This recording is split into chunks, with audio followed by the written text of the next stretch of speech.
자, 이제 우리가 증여와 상속세를 이해하기 위해서는 이제 뭐 용어들이 좀 많이 나오는데요. 그 용어들을 좀 약간 좀 살펴보고 갈 것이 있습니다. 촌수계부도라고 하는 건데요. 자, 이거는, 자, 내가, 자, 있다고 한다면, 나를 낳아주신 어머니, 아버지 계시겠죠? 네. 그리고 어머니, 아버지를 낳아주신, 네, 할아버지, 할머니, 외할아버지, 외할머니, 뭐 증조부모, 외증조부모, 이렇게 쭉 계실 겁니다. 위로. 네. 그리고 내가 결혼을 하면은 뭐 자녀를 낳을 수 있겠죠? 또 자녀가 또 손자를 볼 수 있겠고요. 증손자를 볼 수 있겠죠. 자, 나의 형제 자매들이 있을 수 있겠죠? 네. 나의 형제 자매들이 또 결혼해서 애를 낳으면 이제 나로 봐서는 이제 조카들이 생기는 거 아니겠습니까? 조카들이 생기겠죠? 그리고 어머니, 아버지의 형제 자매들이 있을 수 있겠죠? 아버지의 형제자매, 뭐 삼촌, 고모, 어머니의 형제자매, 외삼촌, 뭐 이모. 이분들이 이제 또 결혼을 해서 뭐 애를 낳았다 그러면 뭐 외종사촌, 뭐 이종사촌 이렇게 생기겠죠. 이렇게. 그리고 자, 이 조부모. 이게 할아버지의 형제분들이요. 할아버지의 형제분들, 할아버지 동생이나 형님. 이분들이 또 결혼을 하면은 뭐 당숙이 있고요. 이렇게 되겠죠. 그다음에 또 이제 증조부모의 네, 이 형제분들이 이렇게 있고요. 여기 보시면은, 여기, 자, 나는 영촌이고요. 자녀는 일촌이죠. 나하고 일촌 사이. 나하고 아버지는 일촌이겠죠. 나하고 어머니는 일촌. 일촌씩 올라가죠? 네. 그리고 아버지는 삼촌하고, 네. 여기 할아버지를 거쳐갖고 가니까요. 일촌, 이촌, 삼촌 되겠죠? 그리고 삼촌에 우리 그러니까 사촌들은 그래서 사촌이라고 그러잖아요. 사촌. 사촌들. 그다음에 그 개가 애를 낳았다 그러면 5촌, 6촌 되고요. 여기 7촌, 8촌 쭉 있죠? 네, 7촌이. 네. 우리가 친족은 거의 한 8촌까지를 친족이라고 보잖아요, 지금이요. 친족이 8촌 넘어가 버리면 친족이 아니고요. 네. 그다음에 상속은 뭐 이제 뭐 사촌까지 반계혈족 사촌까지만 이렇게 상속이 되고요. 그래서 여기서 따져보시면 돼요. 이렇게. 자, 근데 여기에서 중요한 게, 자, 나를 낳아주시고 길러주신 어머니, 아버지 이분들 있죠? 이분들. 피가 섞여서 직계로 위로 올라가는 이분들을 뭐라 그럽니까, 우리가? 직계 존속이라 그럽니다. 직계 존속이다 그러면 누구누구를 얘기하는 거예요? 어머니, 아버지, 할아버지, 할머니, 외할아버지, 할아버지, 이분들을 다 직계 존속이라고 하는 거예요. 자, 우리가 성인이면은 5천만 원까지 그 증여재산 공제를 받을 수가 있죠? 네, 세금이 없어요. 그러면은 아버지한테 5천만 원 받고, 할아버지한테 5천만 원 받고, 증조 할아버지한테 5천만 원 받고, 외할아버지한테 5천만 원 받고, 이렇게 다 받으면 되죠? 각각 5천만 원씩. 네, 안 된다, 이거예요. 직계 전속으로부터 받은 것이 5천만 원밖에 안 되기 때문에, 여기 있는 분들을 다 합해가지고 5천만 원까지밖에 안 돼요. 아버지한테 5천만 원을 받았다. 그러면 할아버지한테 5천만 원 받을 때는 무조건 세금을 내야 됩니다. 왜? 10년 동안 5천만 원밖에 공제가 안 되기 때문에. 그래서 직계 존속은 여기 있는 모든 분들을 얘기하는 것이다. 그리고 직계 존속한테 받았을 때 5천만 원 공제를 받는다. 미성년자는 2천만 원 공제를 받는다고 하면 이분들한테 받은 것을 다 합한 금액이다. 라는 거예요. 요거 꼭 기억하셔야 돼요. 그래서 어떤 분들은 뭐 할아버지 5천만 원 받고 뭐 아버지도 5천만 원 각각 받죠 뭐. 이래서 세금을 안 낸다고 생각하시는데 아니다. 라는 거예요. 자, 그 다음에 이제 나를 기준으로 해서 이제 내가 이제 얘를 낳고 손자 이렇게 쭉 내려가겠죠. 나를 기준으로 밑으로 내려가는 얘네들. 밑으로 피가 섞여서 밑으로 내려가는 얘네들을 뭐라 그럽니까? 직계 비속이라고 합니다. 직계 비속. 네. 그래서 할아버지로 봐서는 이제 밑에 있는 애들이 다 직계 비속이겠죠. 할아버지 입장에서는 아버지도 직계 비속, 나도 직계 비속 이렇게 쭉 내려가겠죠. 아버지 입장에서는 나 이렇게 직계 비속이겠죠. 나의 입장에서는 밑에 애들만 직계비속이고 위에는 직계전속이고요. 구분을 좀 하셔야 돼요. 그 다음에 우리 이제 직계혈족이라는 게 누구냐? 직계혈족이라고 얘기가 많이 있거든요. 직계혈족은 직계의 혈, 피가 섞여 있다 이거예요. 요 외 현조부모, 그다음에 나까지 포함을 해가지고 나까지 포함을 해서 밑으로 요 직계비속까지 이게 직계혈족이 직계혈족. 직계로 위아래로 내려갔다. 이래서 직계혈족이라고 합니다. 이 직계혈, 나를 포함해서 이 위에 있는 직계존속과 직계비속이 다 직계혈족인데, 이 직계혈족을 뺀 나머지가 그럼 뭐겠어요? 직계가 아니고 이 옆으로 퍼져나가는 거 있죠? 나를 기준으로 해서 형제, 자매, 어머니, 아버지를 기준으로 해서 숙부, 고모, 이분들. 이분들을 직계가 아니라 반계라 그럽니다. 반계. 그리고 반계가 애를 낳을 수 있겠죠? 이것도 다 반계예요. 반계. 그래서 직계혈족을 제외한 나머지를 반계혈족이라 그럽니다. 반계혈족이요. 네. 그다음에 우리 친인척 할 때 인척 있죠? 인척. 인척은 누구를 얘기하는 겁니까? 인척은 피가 안 섞인 사람들 얘기하는 거예요. 그러니까 우리 그 배우자, 남편이나 아내의 어머니, 아버지 있죠? 나의 배우자의 어머니, 아버지. 그럼 나를 기준으로 해서는 피는 안 섞였잖아요. 배우자의 부모인 거죠. 인척이라 그래요. 인척이요. 인척, 인척. 피가 안 섞인 사람들. 인척이라고 한다. 그러니까, 우리 고모의 배우자. 고모부죠, 고모부. 고모부도 인척이에요. 피가 안 섞였잖아요. 그죠? 혈족이 아니란 얘기야. 혈족이. 그런 것들 보시면 될 것 같아요. 자, 그 다음에 상속세와 지역세율은 이거 첫 시간 했어요. 세금에 대해서 공부할 때. 네. 그래서 이건 뭐 그냥 넘어가고요. 세대승인 할증과세는 30%가 할증된다더라 라고 하는 것인데 이 말은 무슨 말이냐? 요거로 볼게요. 내가 있으면요. 아버지, 할아버지 쭉 이렇게 올라가겠죠. 직계, 네. 혈족이 올라갑니다. 그다음에 내가 또 자녀를 낳을 수 있겠죠. 자, 할아버지가 아버지한테 일단 이렇게 증여를 합니다. 1억을 증여를 한다. 5천만 원 빼고 5천만 원에 대해서 10% 500만 원 증여세를 내겠죠. 이제 아버지가 1억을 받아가지고 다시 나한테 1억을 줍니다. 결국은 할아버지한테 나한테로 이렇게 1억이 온 거예요. 아버지를 거쳐서 온 거예요. 1억이 아버지한테 갔다가 다시 나한테 왔어요. 그때도 아버지가 나한테 준 거니까. 자, 5천만 원 공제 받고 네, 거기에 10% 500만 원 세금 내야 되겠죠? 그러면 지금 할아버지한테서 나한테 올 때까지 세금을 2번 내야 된단 말이에요. 이렇게. 근데 할아버지가 나한테 바로 증여를 해볼게요. 1억 증여를 해보겠습니다. 그러면 뭐 500만 원만 내면 되겠죠? 왜? 직계존속한테서 5천만 원 공제 받고 500만 원에 대해서 10%니까 5천만 원에 10%니까 증여세 500만 원 되면 돼요. 그럼 이렇게 하면 되냐 이거야. 그럼 세금을 줄일 수가 있죠. 그렇지만 세무서에서는 야 할아버지가 아버지한테 줄 때 원래 세금 한 번 내야 되고 아버지가 나한테 줄 때 세금 원래 2번 내야 되는데 할아버지가 나한테 바로 줘버리면 세금을 한 번밖에 내지 않지 않냐. 그래. 근데 그래도 돼.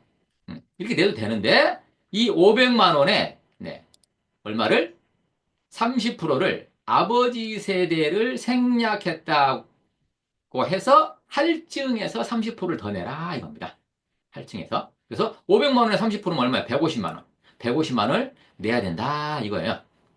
그래서 여기 보시면 여기 각 세액의 30%를 가산한다 이거예요. 근데 미성년자한테 20억을 넘어서 주면은 40% 가산합니다. 전체 금액에 대해서. 이건 뭐 계산하면 되는 것이고요. 그래서 자 그러면 할아버지, 아버지 나 이렇게 2번 줬을 때 세금이 합해서 1,000만 원이죠. 요거는 650만 원이네요.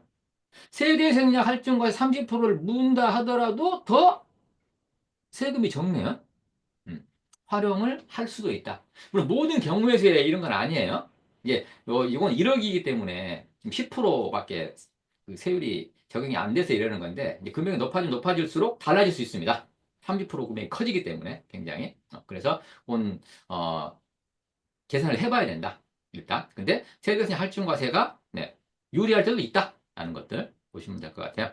자, 이 정도만 이제 상속세와 증여에 대해서 차이점을 우리가 이해를 했고요. 공통점을 이해를 했다면, 자, 이제 증여세를 갖다가 직접 계산을 해보겠습니다. 자, 증여세 이렇게 계산이 됩니다. 증여재산가액이 있으면요. 여기 다 세금이 부과가 안 돼요. 비과세 되는 거라든가, 과세가액, 불산이백 같은 거.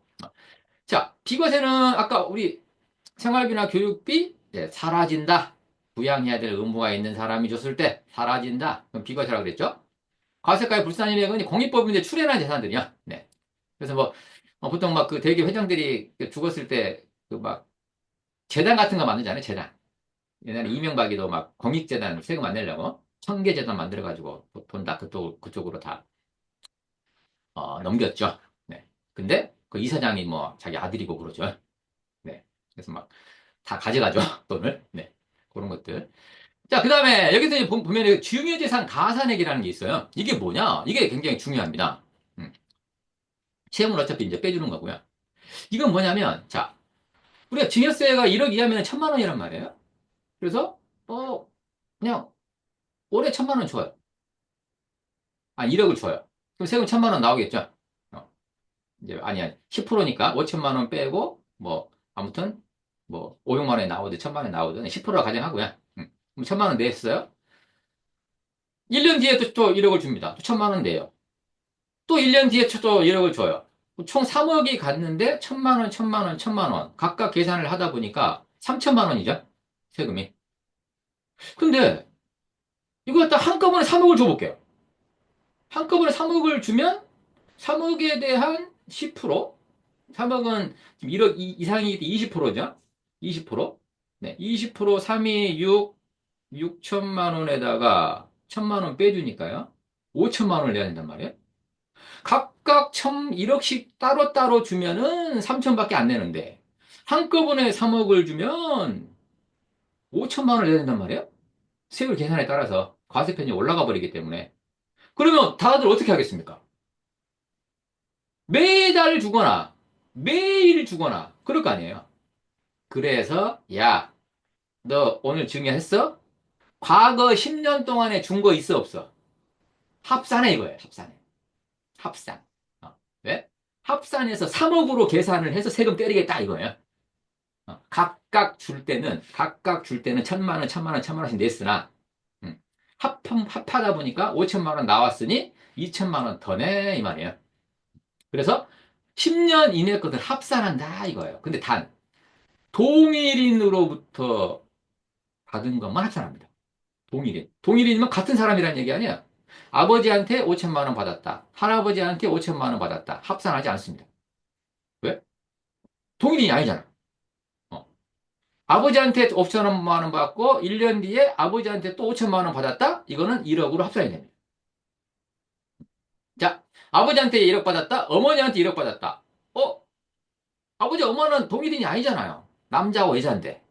근데 네, 부부는 일심동체로 봅니다. 한 사람으로 봐요. 한 사람. 그래서 부부한테 받았다? 합산돼 버립니다. 자, 할아버지한테 5천만 원 받았어요? 그다음에 할머니한테 5천만 원 받았어요. 그러면 합산되겠죠? 부부는 합산이라고 그랬으니까. 이렇게. 자, 아빠한테 5천만 원 받았어요? 이혼을 한 엄마한테 5천만 원 받았습니다. 그 합산될까요? 이혼했어요. 이혼하면 부부예요, 아니에요? 부부 아니죠? 부부만 합산한다며. 부부만. 그러면 이혼했으면 부부는 아니에요. 나의 부모님은 맞으나 부부는 아니에요. 합산하지 않아요. 예, 그렇죠? 그러니까 이혼해서 받는 게 낫겠죠? 그때 세금 측면에서는 그런 작자 인자 필요하다라는 것들이 그런 것들 보시면 돼요. 그래서 여기 증여자가 직계존속, 아까 직계존속 아까 봤죠? 직계존속이 배우자는 동일인이다 이거예요. 요거 보시면 되고요. 자, 이렇게 증여세 과세가액이 나오면 여기 세금을 내는 게 아니라 증여세 공제라고 도 해줘요. 이건 중요하기 때문에 좀 이따 자세히 볼 거고요. 또 이제 혼인 출산 공제라는 게 새로 생겼기 때문에 그건 이제 자세히 볼 필요가 있어요. 그래서 이 과세 표준이 나오면 이제 세율 곱하겠죠? 산출세액 나옵니다. 세대세 할증과세. 자진 신고하면 3% 깎아준다 그랬죠. 세액공제. 그다음에 뭐 신고 안 했거나 그러면 가산세 같은 거 내고요. 그다음에 이제 세금이 많이 나오면 2천만 원 이상 나오면 분납할 수 있고요. 그다음에 뭐 더 많다 그러면 이제 뭐 2천만 원 넘어갔다 그러면 뭐 5년, 10년 이렇게 나눠서 낼 수 있거든요. 연부연납 활용하시면 되고 세대세 할증과세는 방금 얘기했고요. 이렇게 된다 겁니다. 자, 그렇다면 증여세는 어떤 사람들이 내는 걸까요? 자, 무상으로 공짜로 받은 재산 대해서는 증여세가 부과된다. 자, 거주자, 한국 사람이다. 그러면 한국에 있는 아버지의 재산이든 아버지가 외국에 있는 재산이든 모든 재산에 대해서 과세를 합니다. 근데 이제 뭐 자녀들이 저 어디에요? 자녀들이 저 외국에 나가 있을 수 있겠죠? 외국에. 그러면 외국에 나가 있다. 그러면 이제 비거주자로 해당이 될 수 있는데, 그럼 그 비거주자가 국내에 있는 아빠 재산을 받았다? 증여가 됩니다. 근데 해외에 있는 아빠 재산을 받았다? 증여가 아닙니다. 그 나라 법에 따르는 거예요. 한국에서는 부과하지 않는다. 약간 차이가 있죠. 그 다음에 금전 무상대출. 요게 이제 아까 우리가 그 세금 상담 사례에서 직장인이 된 자녀가 이제 전셋집이라도 하나 얻어주자, 부모가. 그래서 이제 전세금이 한 2억 있다. 그러면 2억을 갖다가 이제 이렇게 보내줬어요. 그래서 이제 자녀가 그 계약을 하겠죠? 전세 계약을 하고요. 그 다음에 계약서를 쓰고, 그 다음에 이제 그 전세금 안 떼려면 뭐 해야 돼요? 확정일자 받아야 되겠죠? 확정일자를 받았어요. 그 다음에 이제 살아요, 거기서. 좀 별 문제 없죠? 네. 부모한테 2억 받아서 전세보증금 보내주고, 계약서 쓰고, 확정일자 받아서 잘, 전셋집에서 잘 살고 있습니다. 뭐 문제 없겠죠? 또 어디서 전화가 옵니까? 세무서에서. 자녀한테 전화가 옵니다. 야, 너 전세를 계약했더라? 이거 어떻게 알았을까요? 내가 전세 계약한지? 확정일자 받았잖아요. 확정일자. 동사무소에 다 우리 계약서가 들어간단 말이야. 확정일자 받기 위해서. 그럼 그 계약서에 누구 있어요? 주인, 누구, 주민등록번호.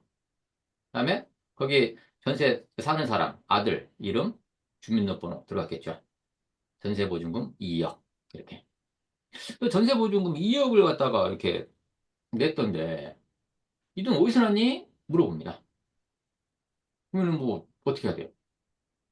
갑자기 길을 걸어가는데 막 하늘에서 막 2억이 떨어져가지고, 하늘에서 돈이 떨어져가지고 그 돈으로 냈습니다. 그러면은, 와, 운이 좋은 사나이시군요. 라고 봐주겠죠? 봐줍니까? 안 봐주겠죠? 다 봐주면 뭐, 다 거짓말 하겠죠. 그럼 사실대로 얘기를 해라. 그러면 이제 어떻게 얘기해야 됩니까? 엄마가 주셨는데요? 그럼 부모님이 주셨다고? 그 증여세 신고를 했겠네? 증여 신고한 내역을 딱 보니 신고한 게 없네? 그럼 이게 뭐가 됩니까, 이제? 세금을 안 낸 게 됩니다. 자, 그러면은 증여세 내고, 증여세, 가산세 두드러 맞고, 이렇게 해야 돼요. 그럼 너무 이제 막 증여세도 내야 되고, 가산세도 물어야 되고, 돈이 많이 필요하겠죠? 그러면 이제 증여로 안 보려면은 어떻게 해야 됩니까? 어떻게? 돈을 부모가 자식한테 빌려준 걸로 하면 돼요. 금전대출. 네. 근데, 자, 부모가 자식한테 돈을 빌려줬단 말이에요? 그러면 이자를 받아야 돼요. 법적으로. 이자를. 자, 이자를 갖다가 그러면 얼마 받아야 돼요? 법적으로 4.6%를 받아야 돼요. 4.6%. 4.6%면, 자, 1억을 빌리면 얼마? 4.6%니까 460만 원. 2억을 빌렸으니까 920만 원을 자녀가 부모한테 이자를 줘야 돼요. 연간. 연간. 아니, 근데 그러면, 아니, 부모가 자식한테 이자 안 받을 수 있지 않아요? 꼭 받아야 돼? 은행처럼? 악독하게 막 다 받아야 돼요? 이러는 막 한 푼 안 틀리게? 음. 너무하죠?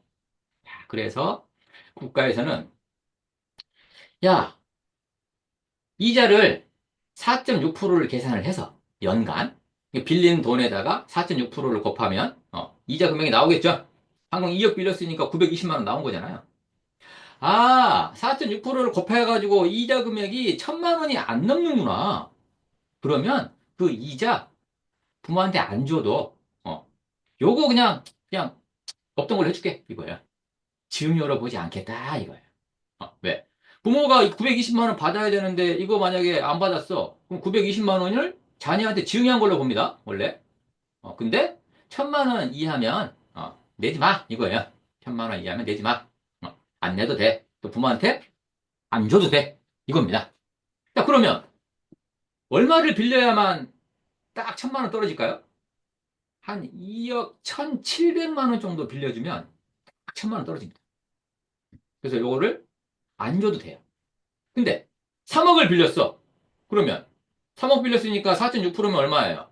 3, 6, 18, 3, 4, 12, 약 한 300만 원 정도 되죠? 1,300만 원? 1,000만 원 넘어가 버리잖아. 그러면 1,300만 원 자체가 증여가 돼버려요. 그때는 어떻게 하면 돼요? 300만 원은 이자를 주는 거야. 300만 원만 12개월에 쪼개가지고. 1,000만 원은 안 줘도 되니까. 1,000만 원 이하로만 되면 되니까. 그럼 300만 원이면 한 달에 뭐 한 25만 원씩? 25만 원씩 주면 되겠죠? 부모한테. 보내주면 3억을 빌려도 괜찮다. 이거예요. 근데 문제는 뭐예요? 3억 빌리며 써가지고 이자 갖다가 25만 원씩 보내주면은 그 증거가 남는데 2억 빌렸기 때문에 이자도 안 받아버리면 어때요? 차용증 쓴 것도 없어. 이자도 안 받아. 그러면 이걸 부모가 자식한테 빌려줬다는 걸 어떻게 증빙하실 거예요? 증빙이 안 됩니다. 그래서 어떻게 해라? 2억 빌려주고 자식한테 한 5만 원씩 받으세요. 그냥 5만 원씩. 한 달에. 한 달에 5만 원씩이면 얼마예요? 1년에. 60만 원. 60만 원 나누기 2억 해보세요. 그럼 이자가 0.00348% 나올 겁니다. 맞나? 아무튼. 그리고 적어놓으면 돼, 사용증에. 또, 사용증이 만약에 없다고 하더라도, 잊어버렸다 하더라도, 이자 준 내역이 꼬박꼬박 있잖아요. 그래서 증빙이 가능하다. 하는 거예요. 그리고, 자, 원금을 갖다가, 이제, 그 돈을 빌려준 거기 때문에 원금을 어떻게 하셔야 돼요? 부모가? 나중에 회수하셔야 돼요. 회수. 근데 그 돈 받을 거야? 야, 안 받을 거잖아. 솔직히. 갖고, 갚지 마! 하는 순간, 뭐가 돼요?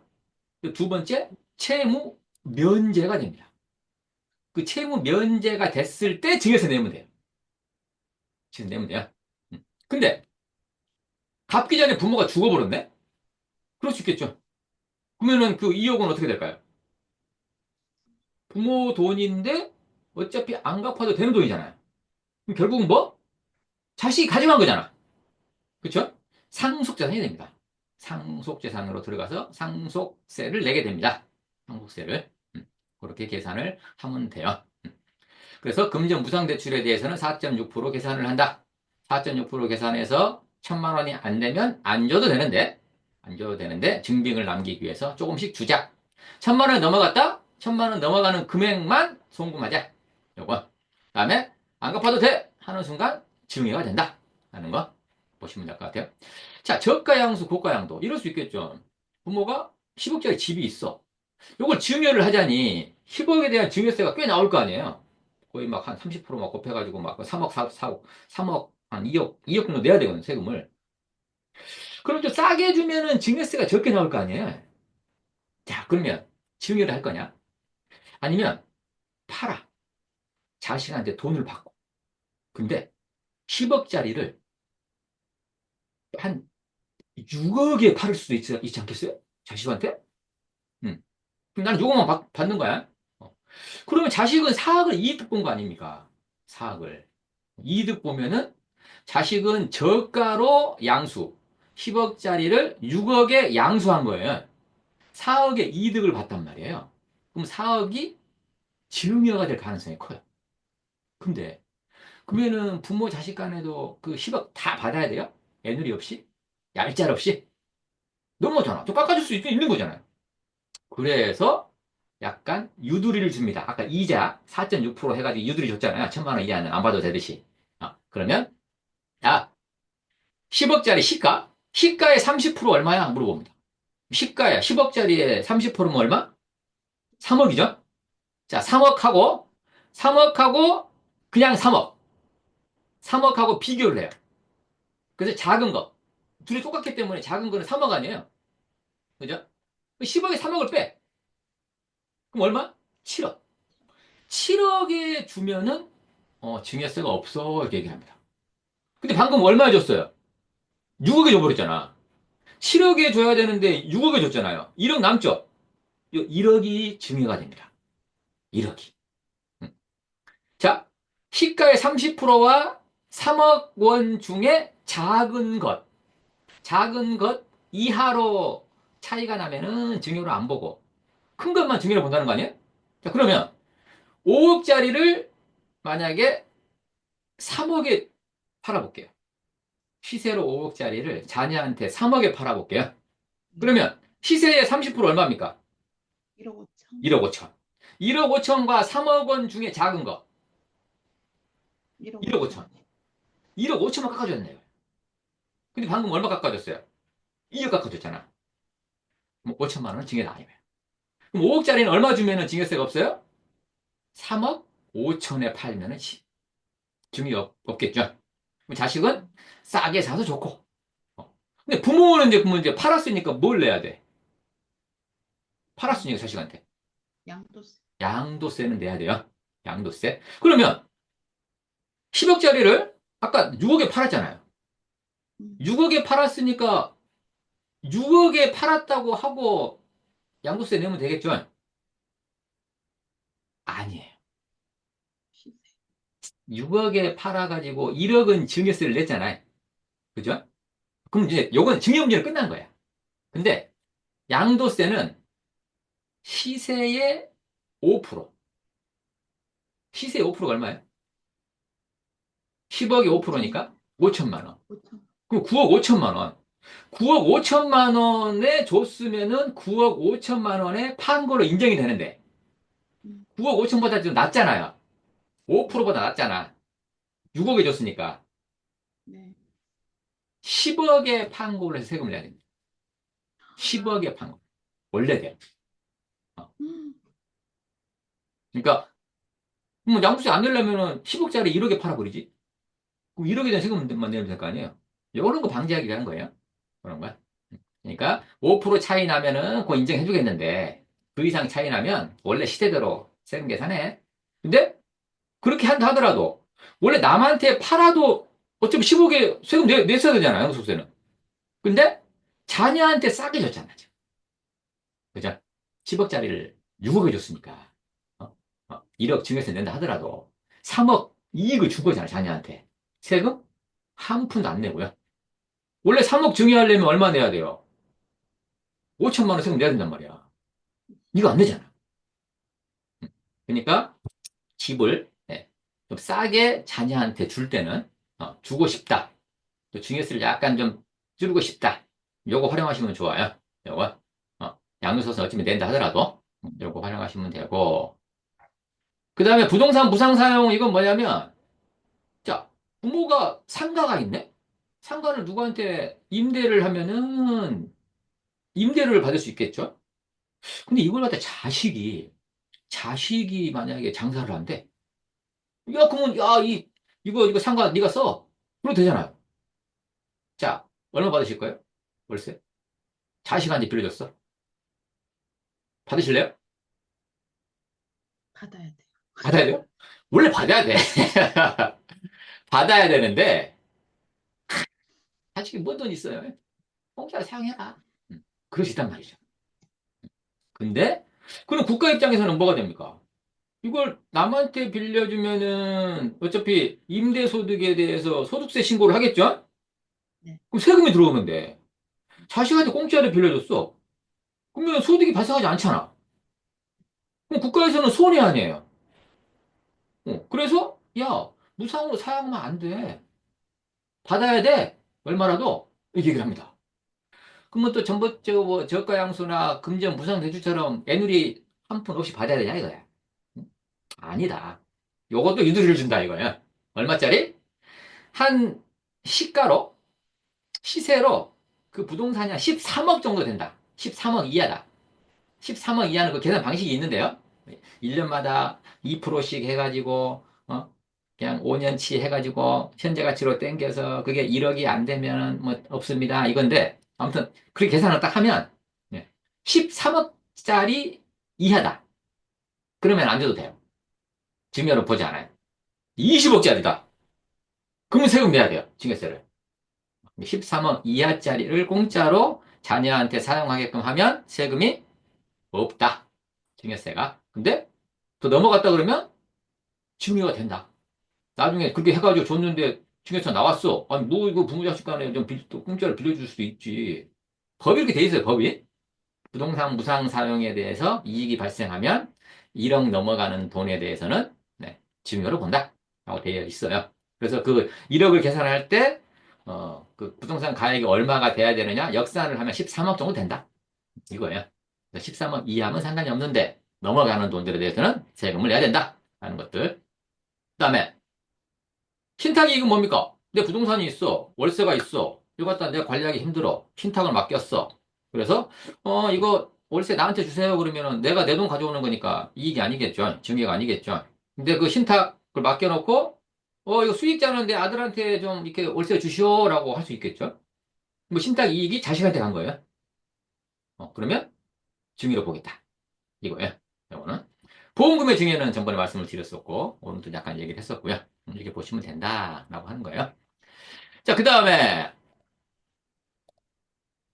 요건 아까 자녀라든가 배우자한테 저가 양수, 고가 양도 할 수 있다고 그랬잖아요. 그죠?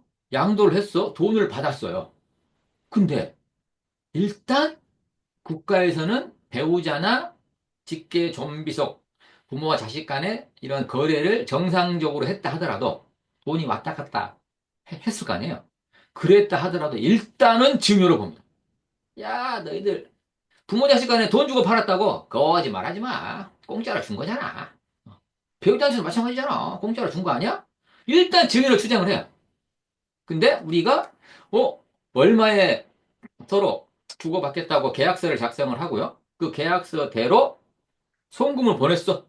그다음에 자녀도 그 송금한 금액에 대한 자금 출처, 대출금이라든가 이런 게 증빙이 되고 이랬을 때 그때서야 양도로 인정을 해줍니다. 일단은 증여를 본다는 거예요. 일단 배우자 간에 직계존비속등 간에 팔았을 때는 그거. 이게 뭐 정상적으로 팔았으면 전혀 문제 없다는 거죠. 근데 꼼수를 부리려고 하니까 이게 막 좀 문제가 되는 거죠. 정상적으로 사고 파는 거. 아까 저가양수, 고가양도 요걸 이용해가지고 정상적으로 사고 팔면 돼요. 그다음에 양도소득 제대로 내고요. 그럼 문제 없어요. 근데 그렇지 않으려고 하기 때문에 이렇게 증여로 일단 보겠다라는 거고요. 아까 증여지산 가산 동일인 합산과세 한다 그랬죠. 아까 요거 10년 이내 그럼 합산한다. 요거 보시면 되고요. 그 다음에 자 요거는 뭐냐면 우리가 이제 나중에 부모님이 돌아가시면 자식들이 이제 상속을 받을 거 아니에요? 그러면 부모님이 만약에 아까 뭐 30억을 남겼어요. 자식이 5명 있어. 그럼 6억씩 가져가면 되잖아. 6억씩. 6억씩 가져가면 그게 법정 상속분이라 그래가지고 다 6억만 가져가면 돼요. 근데 이럴 수 있잖아요. 어, 형님. 형님은 아버님 모시느라고 수고하셨으니까 20억 그냥 형님이 가져가십시오. 이럴 수 있겠죠? 그 10억을 4명이서 뭐 한 2억 5천씩 가져갔어요. 형님한테는 20억을 주고. 형님은 6억을 받아야 되는데 20억을 받아왔기 때문에 나머지 차에 14억은 형제들이 자기한테 증여한 게 될 거 아니에요? 그럼 증여세를 내야 되냐 이거야? 아니다. 상속에 대해서는 이거를 6개월 이내까지 신고한다 그랬잖아요. 상속세 과세표준 신고 기한 6개월 이내까지 이렇게 나누겠습니다. 그 형님한테 30억 다 드리겠습니다. 이렇게 신고를 하고 주면 상관없다 이거예요. 증여세 물지 않겠다. 근데 이럴 경우 있어요. 6억씩 나눠 가졌어. 신고 그냥 끝났네. 다 끝나고 나서 야, 이제 나머지 4명이서 이제 가만히 생각을 해보니까 야 형님이 아버님 모시느라고 돈도 많이 들어가 고생 많이 하셨잖냐. 야, 우리가 돈 좀 드리자. 얼마씩. 그럴 수 있겠죠?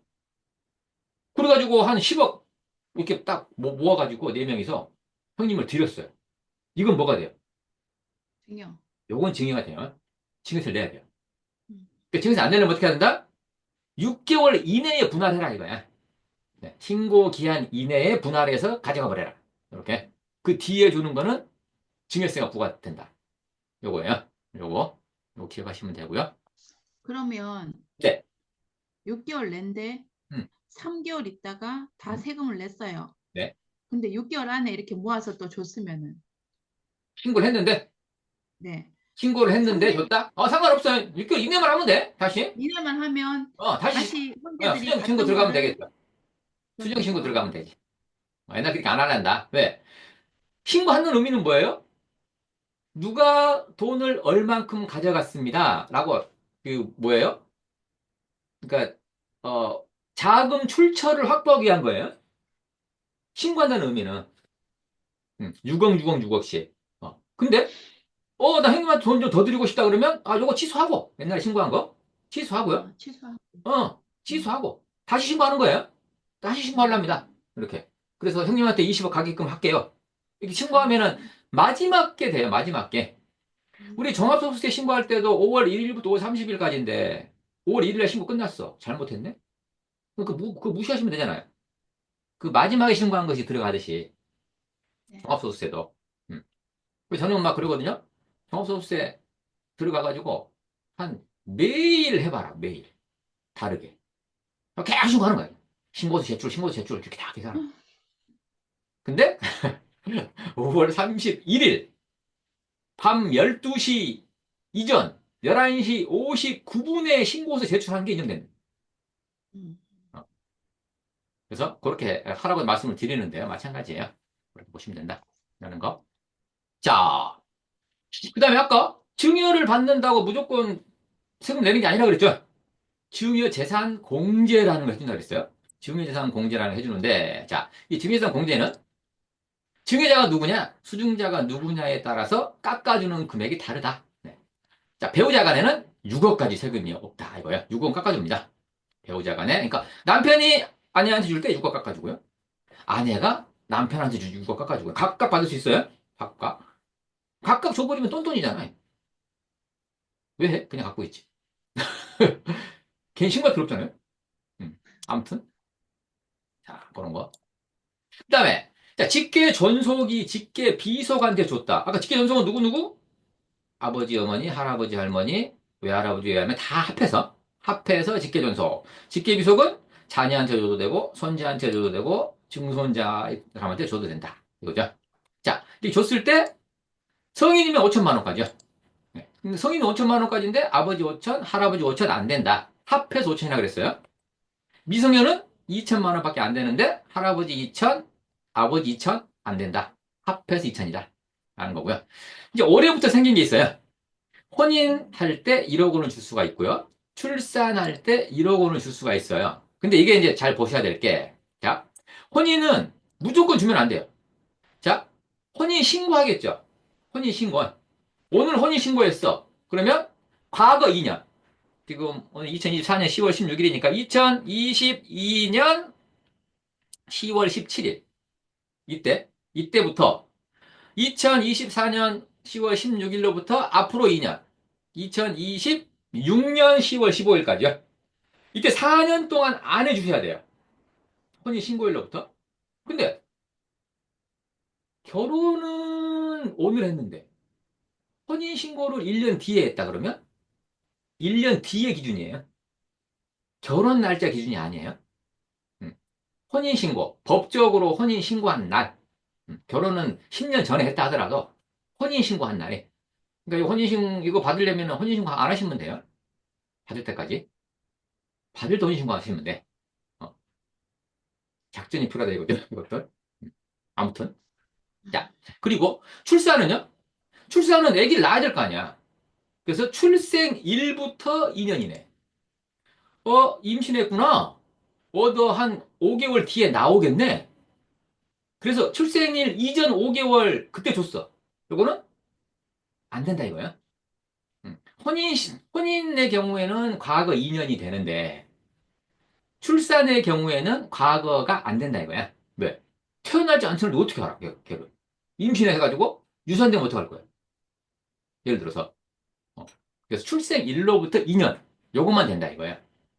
그리고 또 하나 중요한 게, 혼인할 때 1억 받고, 이제 혼인하고 한 1년 뒤에 이제 뭐 애가 태어날 수 있잖아요. 그때 1억 받고, 각각 1억씩 받을 수 있냐? 아니에요. 통합한도 1억이에요. 혼인 때 1억 받아버렸다? 출산은 못 받아요. 혼인 때 안 받았어. 출산 때 받을 수 있어요. 어떻게 하시면 되냐면, 혼인 때 5천만 원 받고, 출산 때 5천만 원 받으면 돼요. 합해서 1억이니까. 혼인 때 7천 받고, 출산 때 3천 받고. 1억 한도니까. 1억 한도니까. 이거 맞 그러면 성년 5천만 원 공제 합산이에요? 총 1억 5천이에요? 뭐가? 성년 공제가 5천이잖아요. 그럼요. 성인 5천 받고, 그다음에 뭐 성인이 결혼할 거니까. 그죠? 네. 5천 받고, 혼인할 때 1억 받고, 1억 1억 5천까지 합산 된다. 1억 5천까지 네, 되네. 1억 5천까지. 각각이잖아, 각각 그러면 지금. 네. 그러면 결혼 혼인, 전에 출산이 합해서 1억인 거지. 네. 요 그러니까 1억과 성년은 따로따로다. 따로따로 받을 수 그러면 있다. 결혼 전쯤에 한 3, 4년 전에 5천만 원을 주고 음. 5천을 주고 결혼하고 나서 또 1억이 생겼으니까 네네. 결혼하고 나서 또 1억이면 그 네. 몇 년 안에 1억 5천까지는 되는 거네요. 그렇죠. 음, 그렇게 되겠죠. 합산. 10년마다 주면 되겠죠? 네. 10살 때 5천 주고, 20살 때 5천 주고, 22살 때 1억 주고, 결혼한다 그러면. 이렇게 따로따로 이렇게 줄 수 있겠죠. 근데 혼인과 출산은 2024년 1월 1일 이후부터 증여한 것부터 됩니다. 무슨 말이에요? 오늘 혼인신고를 했어. 그럼 과거 2022년 10월 16일부터 준 거 된다며. 근데 그럼 2023년도 1년 전에 줬다고 생각해 볼게. 2023년도 10월 15일 날 줬어. 그럼 오늘 혼인신고 했기 때문에 2년 이내에 들어가잖아요. 근데 된다, 안 된다? 안 안 된다. 된다. 왜? 올해 1월 1일 이후부터 된다. 음, 이게 올해부터 증여한 것만 된다 이거예요. 자, 이거 질문을 많이 하시는데 2023년도에 우리 아까 그 무상대출 돈 빌려준 거 있잖아요. 부모가. 네. 돈을 갖다가 1억을 빌려줬어요. 빌려줬어.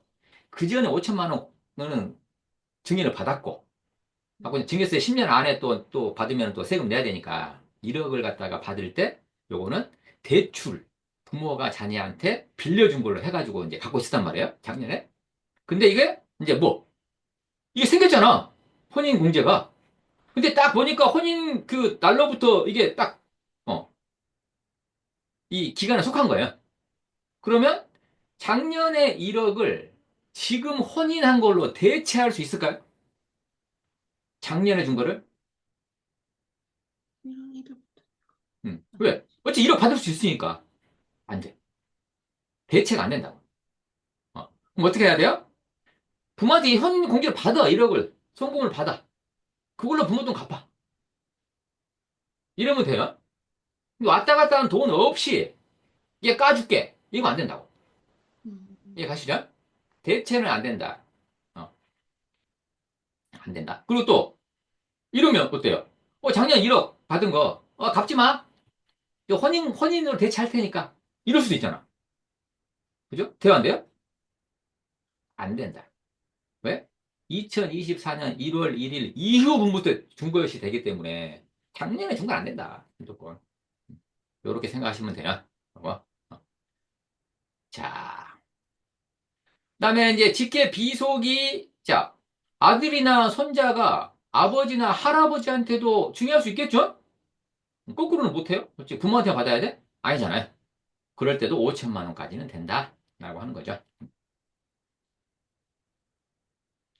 그다음에 기타 친족 배우자 사이도 아니야. 직계 존비속 사이가 아니다. 그러면 다 이제 기타 친족에 들어가요. 근데 기타 친족은 아까 6천 이내 혈족. 혈족은 직계 혈족, 반계 혈족 아까 그 촌수 따져봤죠? 4촌 이내 인척 배우자 그러니까 뭐 고모의 배우자 인척들 이분들한테도 기타 친족에 들어간다. 이걸 벗어나 버리면 타인에 속합니다. 타인에 속하면 공제되는 게 없어요. 자, 근데 이게 주는 게 매일 6억씩 주면 되냐? 안 된다. 10년 동안에 6억을 주면 되는데, 여기 혼인 출산공제 있죠? 요거는 평생 1억이에요. 그러니까, 혼인할 때 1억 받고, 뭐 때문에 이혼을 했네? 새로운 사람을 만나서 재혼을 해요. 재혼할 때도 1억을 받을 수 있냐? 못 받는다, 이게. 그렇죠. 평생 1억이기 때문에. 근데 혼인할 때 5천만 원밖에 안 받았어. 초혼할 때. 근데 재혼할 때 또 얼마 받을 수 있어요? 5천. 5천 받을 수 있겠죠? 왜? 평생 1억이니까. 자, 자식을 낳았어요. 첫째를 낳았어. 5천만 원 받았네. 둘째 낳을 때 5천만 원 받을 수 있겠죠. 따로따로. 왜? 평생 1억이니까. 다른 걸 안 받았다면 저렇게 출산. 분산해서 받을 수는 있다. 라는 거죠.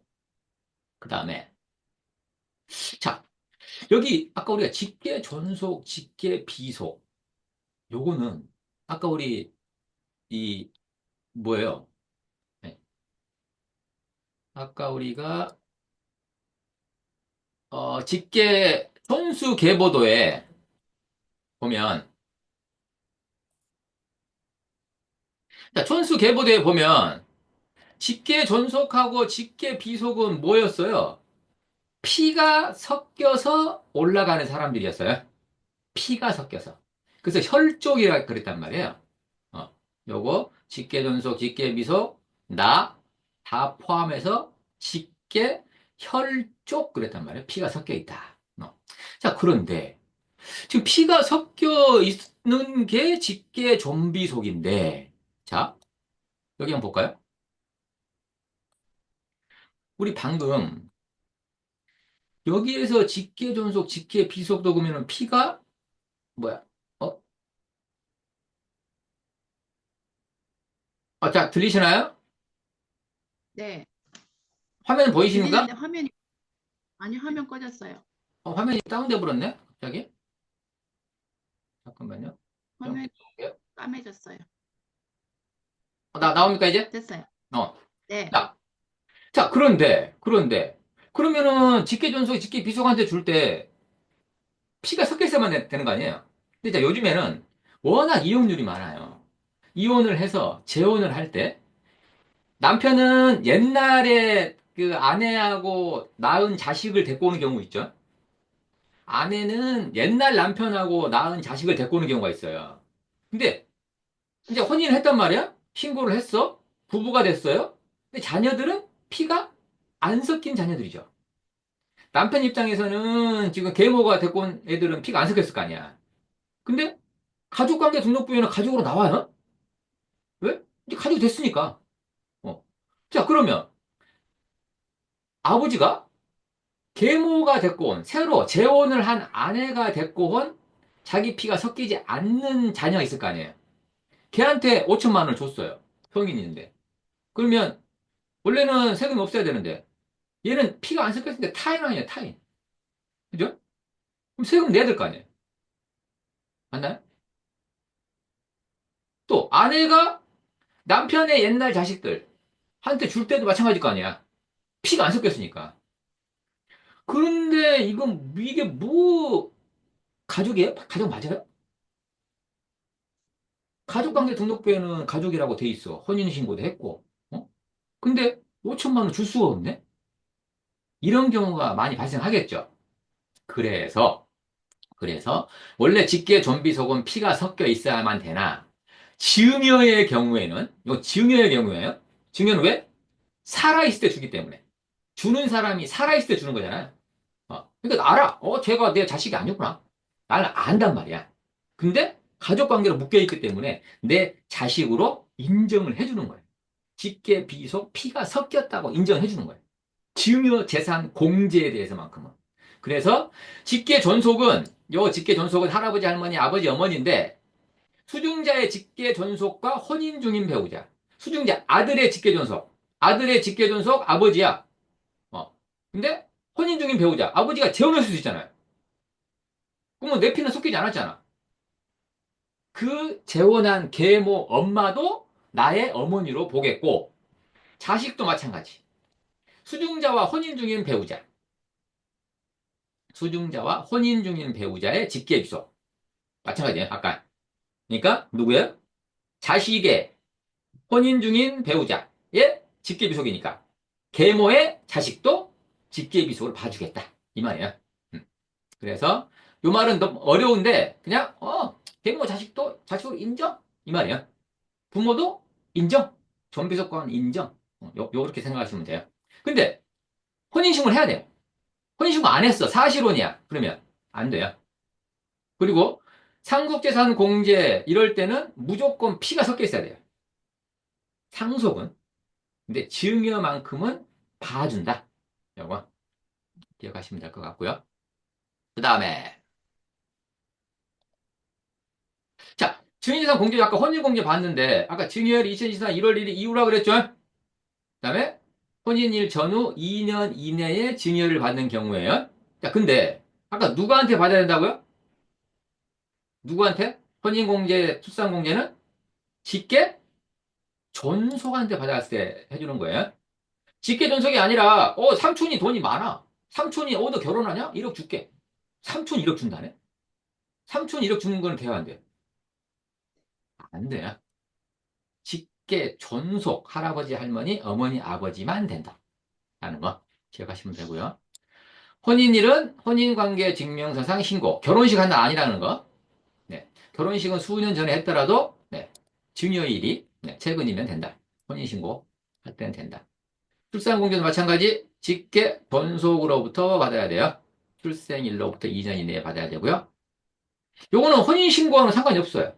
우리 혼인신고 안 하고 이렇게 미혼 뭐 되는 분들 있잖아요. 그죠? 미혼이더라도 그 애는 내 자식이에요, 아니에요? 내 자식. 내 자식이잖아. 그럼 할아버지 입장에서는 결혼했든 안 했든, 혼인신고를 했든 안 했든 태어났잖아요. 출산공제는 된다, 이거야. 혼인공제는 안 되겠죠. 왜? 혼인신고를 안 했기 때문에. 근데 애가 태어났으니까 출산공제는 된다, 이거예요. 근데 애가 태어났어. 근데 애한테, 너 출산공제 1억 주마. 그래가지고 애한테 줘버렸네, 이거를. 돼요, 안 돼요? 안 돼요. 애를 낳은 사람한테 주는 거야. 애를 낳은 사람. 애를 낳은, 애를 낳은 사람한테 주는 게 아니라 그 부부한테, 자녀한테. 그러니까 결혼했어. 와이프가 애를 낳았어. 그러면 시아버지가 자기 아들한테 1억 줄 수 있겠죠? 이렇게? 이거 된단 말이야. 직계 비속한테만 줘야 되니까.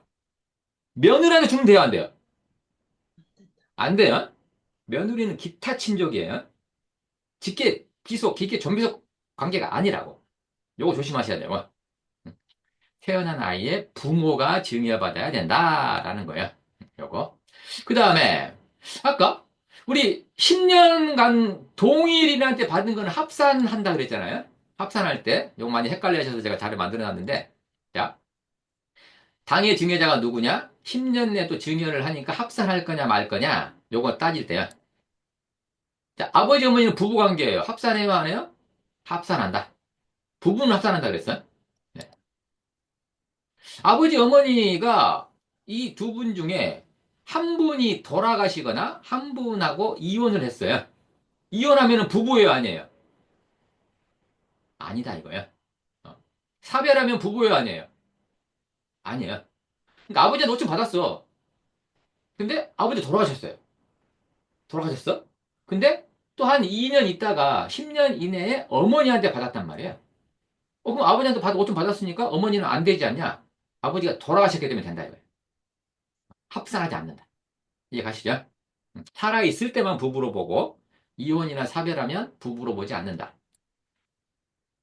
아버지와 계모는 부부지만 나로 봐서는 피가 섞여 있는 분이 누구뿐이에요? 아버지. 아버지뿐이잖아. 계모는 아니겠죠. 합산하지 않는다.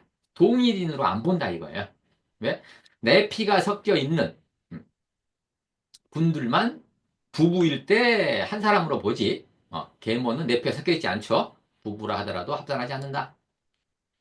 아버지, 할아버지는 부자지간이지만 아버지 따로, 할아버지 따로다 이거야. 왜? 동일이 아니니까. 할아버지, 할머니는 합산하겠죠. 부부니까. 나의 직계 존속이면서 부부니까요. 장인, 장모는요? 부부인데 나의 직계 존속이에요, 아니에요? 장인, 장모는 나의 직계 존속이에요? 내 피가 섞여 있습니까? 와이프의 직계 존속이에요. 와이프의 직계 존속이 나한테 증여를 했어. 그럼 1,000만 원밖에 공제가 안 돼. 근데 합산은 안 된다. 장인한테 1억 받고 장모한테 1억 받고 이게 2억으로 합산해서 계산하지 않는다 이거예요. 이해 가시죠? 장인한테 1억 받은 거에서 1,000만 원 공제 받고 근데 10년 이내에 장모한테 받았네? 그 1,000만 원 공제 못 받겠죠? 왜? 기타 친족한테 1,000만 원밖에 안 되니까. 그러면 장모는 또 1억 받은 걸로 해가지고 세금 내면 되는 거야. 각각 10%예요. 이걸 합세 볼게요.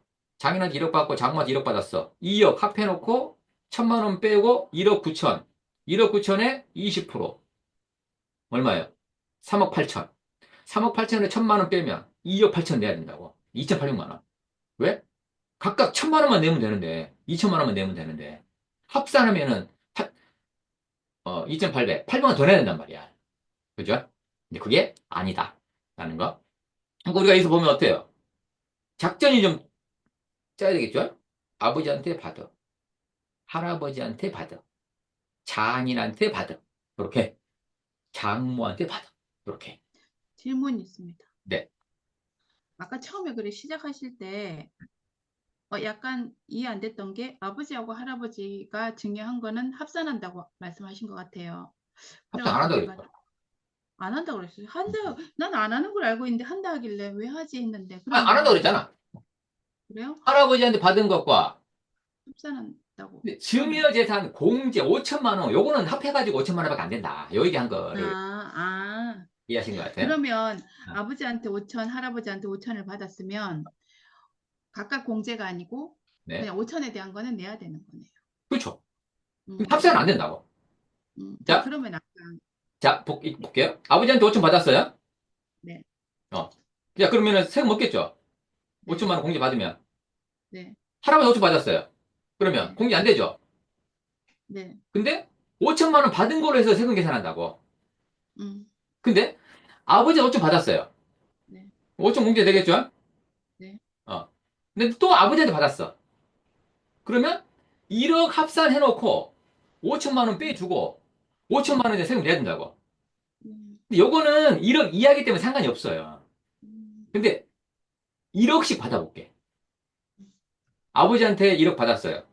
네, 5천만 원 공제되고 세금 내겠죠? 네, 500 낼 거 아니야. 할아버지한테 받았어. 그러면 1억, 5천 공제되고 돼요? 네, 안 되죠? 네, 아버지한테 받았으니까 5천만 원을. 네, 네, 네, 네, 네, 네, 그럼 1억에 10% 1천만 원 내야 될 거 아니야. 10만 원, 그럼 합해 1,500을 낸단 말이야. 1,500, 네, 그죠? 근데 아버지한테 1억 받았어요. 네, 500 내겠죠? 5천만 원 빼고 네, 500 냈어? 또 아버지한테 1억 받았어. 그러면 합산한다고 이거는. 왜? 한 사람이니까. 음, 그러면 2억을 합산해 놓고 5천만 원 공제는 해주겠죠? 네, 1억 그럼 1억 5천을 해, 5천이야. 아, 1억 5천은 20%가 돼버린다고. 율이 달라질 수 그쵸? 있으니까, 3천만 원에 1천만 원, 2천만 원 내야 된단 말이야. 네, 네, 네, 1,500만 원만 내면 되는데 음, 2천만 원에 500만 원을 더 내야 돼요. 음, 똑같은 2억을 받았는데 음. 또 할아버지한테 받을 때또 뭐가 돼? 세대 생략 할증화세가 돼버린다고. 어, 그런 것도 또 따져봐야 되겠죠? 그렇게. 그러면 음, 아까 앞장에서 음. 아니, 그 출산 공제에 네, 며느리한테 못 주니까 아들한테 1억을 줬어요. 네, 좋어요. 이런 경우에 근데 어, 할아버지가 돈은 조금 더 있어. 어, 그런데 우리는 세금을 한 푼도 내고 싶지 않아요. 어, 그러면 아들한테 1억을 주고 어. 며느리한테 1,000만 원을 주고 그렇죠? 그 손주한테 2천을 주면 그렇지. 그럼 하나도 돼. 없는 거죠. 없죠. 하나도 없는. 2천도 세대 할증 안 붙잖아요. 안 붙죠. 안, 세금이 없으니까. 안 넘었기 때문에. 예. 붙는데 세금이 0이니까 0원 곱하기 30% 해도 0이라는 얘기지. 네, 네, 할증 안 되는 게 이렇게 아니라 할증하자 돼. 근데 세금은 0이잖아. 음, 0 곱하기 30% 0. 안 낸다. 세금의 30%. 네. 1억 그거 얘기야. 3천은 머리를 쓰면은 세금 없이 그렇죠. 줄 수 있네요. 그러니까 이제 우리가 그냥 단순하게 증인이나 공이 요것만 생각하면은 그냥 뭐 아낄 방법도 없네. 이럴 수 음, 있어요. 네. 근데 증인이나 공제 생각을 하고 동일인 합산과세 생각을 하고 음, 분산하는 걸 생각하고 세율 네. 요거 따지면 경우의 수가 너무 많아요. 그래서 여러 가지 플랜들을 제시할 수가 있겠죠. 아, 이럴 경우 이렇게 가는 게 가장 쌀 것 같다. 또 네. 동일인 아닌 사람한테 이렇게 받는 게 낫다. 라는 것들. 그러니까 외할아버지 살아계시고 그러면 좋아요. 외할아버지한테 받고 할아버지한테 받고 부모한테 받고 이렇게. 부모한테 3억을 받을 게 아니라 각각 1억씩 받아버리는 거야. 음, 그럼 합산이 안 되잖아. 그죠? 여기만 세금이 몇백만 원, 몇천만 원이 줄 수 있다. 라는 거죠. 보시면 되고요. 자, 시아버지, 시어머니. 시아버지, 시어머니는 며느리 입장에서는 직계 전속이 아니에요? 그렇잖아. 그 합산하지 않는다 이거야. 마찬가지로. 자, 그 다음에 우리 이제, 자, 부담보증이라고 해서, 아까 우리가 이제 이 공짜로 집을 갖다가, 아니, 저가로 집을 팔 수 있었잖아요. 저가로. 근데 이제 팔지 말고, 집을 줄 거야. 집을 줄 건데, 집을 증여를 할 건데, 보통 아버지가 집 살 때 대출금이 끼어 있단 말이에요. 아니면 그 집을 갖다가 전세를 줬는데, 전세 보증금이 끼어 있거나, 이럴 경우에 그 집을 갖다가 이제 한번 줘볼게요. 그러면 아버지가 이 집을 아버지 명의로 돼 있어요. 10억짜리야. 대출이 3억 원 있네요, 지금. 이거를 자녀한테 증여할 거예요. 그리고 요 은행 대출 3억 있죠? 요거는 네가 갚아라. 이렇게 해줄 거예요. 이렇게. 자, 그럼 그랬을 때, 자, 보세요. 그러면 증여니까 증여세를 내야 되는데, 요 증여세는 그러면 얼마에 대한 증여세를 내면 되나요? 10억 원에 대한 증여세를 내야 되나요? 싫어. 이 문제가 생기겠죠? 자, 근데 잘 봐보세요. 은행 대출 3억 원을 아들이 받는다는, 대출을 승계한다는 얘기는 아버지가 원래 돈을 갚아야 돼, 은행에다가. 그죠? 근데 아들이 어디 은행에선가 돈을 빌려서 아버지한테 주면 아버지가 그 돈을 자기가 빌려온 은행한테 갚는 거하고 똑같죠? 네. 그러면 은행 대출 3억 원에 대한 이 집에 대해서 이 3억 원에 대한 것은 아들이 아버지한테 돈을 준 거예요. 맞아요? 그렇죠?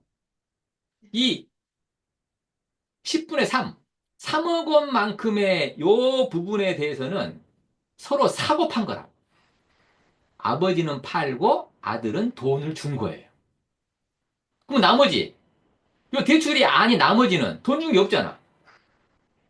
그러면은 요 10억 원에서 대출 3억을 뺀 7억은 어때요? 지용해야 된단 말이야. 이해 가요? 응. 네. 그래서 3억 원은 아버지가 양도를 한 것이기 때문에 양도소득세를 내야 돼요. 그리고 7억 원은 증여해야 된단 말이야. 그죠? 근데 요 7억 원도 세금 좀 아끼려면 어떻게 하면 돼요?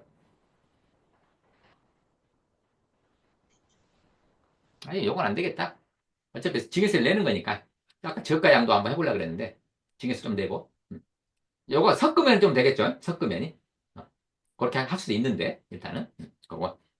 그래서 이걸 갖다 그래서 부담부 은행 대출을 아버지가 부담을 해야 되나, 요거를 자식한테 승계를 시키면서, 요 은행 대출만큼은 자식한테 대출 승계하면서 증여는 대출을 뺀 금액만 증여한 것이 된다. 그래서 이거 부담부 증여라 그래요. 자, 그러면, 자, 아버지가 이 집을 12억 이하예요. 이 주택 하나밖에 없어요. 그러면 2년 이상 살았어요. 자, 이렇게 줬을 때 양도소득세는 있어요, 없어요?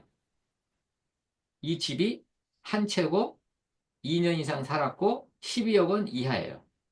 그럼 3억 원에 대한 세금을 낼 거 아니야, 양도소득세를. 근데 이게 1세대 1주택 비과세잖아.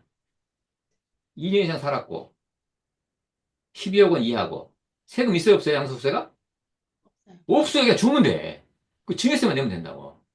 근데 이 집이 1세대 2주택이에요. 그러면 이제 산 가격 따져야 되겠죠? 산 가격 따져서 아버지는 양도소득세를 내야 돼요. 근데 지금 내년 5월 9일까지는 이 조정대상 지역 중과세라는 게 지금 유예됐잖아요. 내년까지는. 예. 또 조정대상 지역이 많이 사라졌어. 서울의 용산 뭐 이게 4개구밖에 안 돼요. 강남 3구하고 용산하고 밖에 안 돼. 나머지 지역에 있는 데들은 어떻게 하면 돼요? 지금 파는 게 좋아요. 왜? 요게 이제 중과세가 나중에 부활될 가능성도 있기 때문에 정권이 바뀌거나 그러면 그러니까 내 집이 몇 채냐 한 채냐 두 채냐 비과세를 받을 수 있냐 없냐 라는 거에 따라서 부담부 증여도 세금 계산을 해봐야 되겠죠. 왜? 양도소득세가 이 집이 좀 이렇게 고가라서 양도소득세가 막 45% 이렇게 나오는 경우도 있어요. 근데 증여세는 10억 이하는 20% 30%밖에 안 되거든요. 45% 묻는 것보다 아예 증여하는 게 나을 수 있어요. 어. 따져봐야 된다는 거야. 이 집의 시세와 아니면 이 집의 지금 주택 가격이 얼마인지와 1세대 1주택 비과세를 받을 수 있는지와 그렇지 않은지 따져보고요. 증여가 나은지 부담부 증여가 나은지 아니면 아까 저가 양도 고가 양도를 해가지고 서로 주고 받는 게 나은지 라는 걸 따져보고 판단해야 된다. 근데 이런 경우가 굉장히 많습니다. 이런 경우가. 그리고 고민하시는 분도 많아요. 은행 대출이 있는데 어떻게 해야 돼요? 서로 사고 파는 게 나아요? 왜? 서로 사고 팔고 대출 자식이 갚으면 되니까. 어, 뭐 그런 거라든가 증여하는 게 나은 거라든가 그랬을 경우에 한번 시뮬레이션 해보고 가장 좋은 방법들을 찾으면 될 것 같습니다. 자, 그 다음에 그러면 한번 볼까요 이제? 지금까지 배웠던 거 복습 한번 해봅시다. 복습. 자, 계산 이렇게 한다 그랬어요? 자, 작년에 할아버지가 손자한테 증여를 해주신대요. 그럼 이제 할아버지가 손자한테 준 거기 때문에 세대신 할증과세 되겠죠? 얼마 줄 거냐? 5천만 원이에요. 근데 그 전에 증여한 게 없네? 그럼 얼마 공제 받을 수 있어요? 증여세상 공제? 5천만 원 받겠죠? 그럼 세금 있어요? 없어요? 없어요. 잘 보세요. 산출세액이 0원이기 때문에 세대생량 할증과세 30%를 곱해도 0원이에요. 그래서 세금이 없는 거예요. 이거 기억하시고. 자, 1년 뒤에 아버지가 갑자기 술 드시고 오시더니 나한테 5천만 원 주신대요. 받아야 돼, 안 받아야 돼? 술 받아야 깨기 돼요. 전에 증여 신고해버려야 돼요. 달라 그러면 안 되니까. 자, 근데 1년 전에 5천만 원 증여 공제 받아버렸잖아. 그러면은 공제를 갖다가 받을 수 있어요, 없어요? 아버지한테 받을 때는. 없다 이거예요. 근데 할아버지하고 아버지하고 동일인이 아니기 때문에 각각 계산한다 이거예요. 1억으로 합산하는 게 아니라. 이해가죠? 자, 그러면 5천만 원 세금을 10% 계산하고 3% 깎아준다 그랬죠? 자진신고하면 485만 원을 내야 돼요. 근데 이렇게 받지 말고 할아버지한테 먼저 받지 말고 아버지한테 먼저 받아볼게요. 작년에. 그러면 할증은 없겠죠? 그 전에 증여한 게 없으면 5천만 원 공제 받겠죠? 세금이? 당연히 없을 거예요. 근데 할아버지한테 1년 뒤에 받으면 5천만 원 받았을 때 공제 안 되겠죠? 5천만 원 남아요. 근데 산출세액이 500만 원에 나와버렸어. 할아버지가 손자한테 줬기 때문에 할증이 된대요. 500만 원에 30% 150만 원을 더 내야 됩니다. 630만 원 내야 돼요. 똑같이 할아버지, 아버지한테 1억을 받았는데 어떤 때는 480만 원을 내고 어떨 때는 630만 원을 냅니다. 뭐 이때는 어떻게 받는 게 좋아요? 할아버지한테 먼저 받아라 이거예요. 왜? 아버지한테 먼저 받아버리면은 할아버지가 받을 때 세대 할증과세가 돼버리기 때문에 비싸다. 그러니까 아버지가 이렇게 먼저 주신다 그러면 어떻게 하셔야 돼요? 할아버지한테 전화해 보셔야 돼요. 할아버지 저 5천만 원 주실 거예요? 아버지가 지금 5천만 원 주신다는데? 할아버지 주신다 그러면 할아버지가 먼저 받고 그러면 145만 원 아낄 수 있거든요? 맛있는 소고기 사드릴게요. 이렇게 증여 받고 소고기 싸드리고 얼마나 좋아요. 응. 가족 간의 우애가 깊어지겠죠? 그러면 또 나중에 할아버지가 소고기 맛있구나. 또 5천만 원 더 주마. 그럴 수 있겠죠. 그럴래나? 아무튼 세금을 갖다가 우리가 활용을 할 수 있다. 자, 혼인공제 한번 볼까요? 신랑 부모한테 신랑 부모, 신랑 부모가 신랑한테 3억을 주고요. 신부가 부모가 신부한테 3억을 줘서 전셋집을 마련할 거예요. 근데 이거 이제 막 금전 무상대출 막 싫어. 세금 낼 거야. 자, 내버릴 거야. 왜? 1억 5천까지 공제가 되니까요. 음. 자, 그래서 자, 신랑 부모가 신랑한테 3억 줬을 때 세금 계산해 볼까요? 자, 그 전에 준 게 없다면 1억 5천 공제 되겠죠? 성인 5천, 혼인 공제 1억. 1억 5천 받겠죠? 그럼 3억에 1억 5천 빼면 1억 5천 남아요? 세금 계산하면은 1940만 원 내야 돼요. 신부 부모가 신부한테 3억을 줬어요. 그럼 똑같을 거 아니야, 이거하고. 그죠? 합해서 얼마 내요? 3,880만 원 내야 돼요. 근데 요걸 요렇게 주지 말고 세금 좀 아껴봅시다. 일단 혼인신고해. 그래서 어떻게 주냐? 신랑 부모가 신랑한테 2억을 주고요. 신부한테 1억을 줍니다. 그럼 3억 준 게 맞죠? 또 신부 부모도 신부한테 2억을 주고 신랑한테 아니 사위죠 사위 사위한테 1억을 줄 거예요. 이렇게. 자 그럼 세금 계산 해볼게요. 신랑 부모가 신랑한테 줄 때 2억을 받았는데 1억 5천 공제되겠죠. 5천 남아요. 세금이 10%로 줄어요. 35, 80, 신부한테 1억 줬을 때 공제가 얼마 돼요? 1000만 원, 얼마? 1000만 원. 천만 원이 기타 친족이기 때문에 9천에 대해서 세금 내면 10%로 줍니다. 네. 요거 내면 돼요. 자, 신부부모가 신부한테 2억 주고 신랑한테 1억 줬을 때 요거 똑같을 거 아니야. 그죠? 요건 다르질 게 없겠죠? 합해 볼게요. 어때요? 2000. 1,100만 원이 줄어듭니다. 음. 음. 요건 뭐 법적으로 지금 다 돼 있는 거잖아. 기타 친족한테 줄 때는 며느리나 사위한테 줄 때 1,000만 원씩 공제된다더라. 그다음에 신랑 신부 결혼했을 때니까 양가에서 1억 5천만 원씩 공제된다더라. 요거 활용한 거 아니에요, 지금? 법적으로 아무 문제 없어요. 그래서 1,160만 원을 네, 줄여서 양가 부모님 모시고 소고기를 또 사 먹겠죠. 그러면 또 그 다음 해에 또 5천만 원씩 또 증여해 줄 수 있겠죠. 소고기 사 먹자 이거야. 소고기 사 먹자. 네. 근데 이거 세금 낼 돈으로 사 먹는 거니까 아까운 게 없죠. 막 써도 돼요. 그냥 인식 팍팍 쓰면 됩니다. 용돈 한 200만 원씩 드리고 소고기 사 드리고 남은 걸로 건조기 하나 사고 또 뭐 사면 되나? 아무튼 어차피 세금 낼 거니까. 그러면 자 부모한테 효도해서 좋아. 건조기 같은 거 가전제품 공짜로 들어와.